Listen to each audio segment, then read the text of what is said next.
Hello po mga kasisan bro at sa lahat po ng mga katutubi. Ayan, magluluto po ang sis nyo ng gisado. At ito nga po, iginisa ko na po ang ating mga sangkap tulad po ng bawang at ang sibuyas. Ayan. At syempre po, hindi mawawala yung ating pork nor cubes. Pampalasa po ito sa ating karne mga kasisan bro. At isusunod na po yung yung ating pork po. Isusunod na po dito at syempre i-mix lang po natin ng maayos para po yung mga sangkap na ginisa natin kanina ay mag-absorb doon sa ating meat. Okay? And then takpan lang po mga kasisan bro. At ito medyo okay na yung pork. Isusunod na po natin yung ating liver.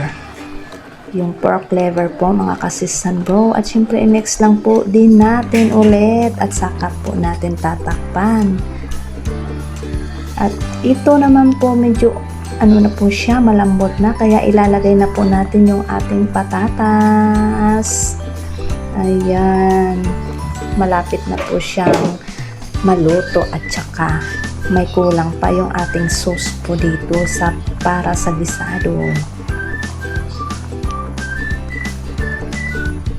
Ayan mga kasisan bro, nag-add po ako dito ng kalamansi, pure na kalamansi juice po ito mga kasisan bro, para pampatanggal po ng langsa.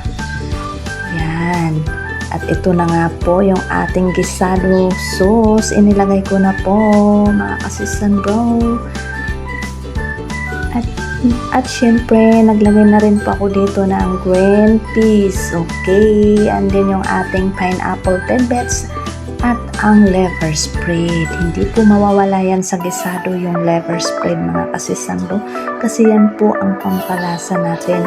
At syempre yung patis at saka yung powder na paminta. Powder na paminta po ang ginamit ko dito.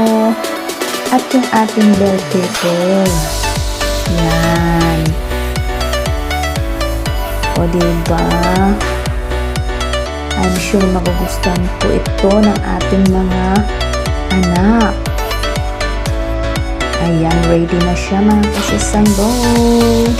Tara po, samahan niyo pa ako sa aking hapunan. Thank you po for watching and God bless.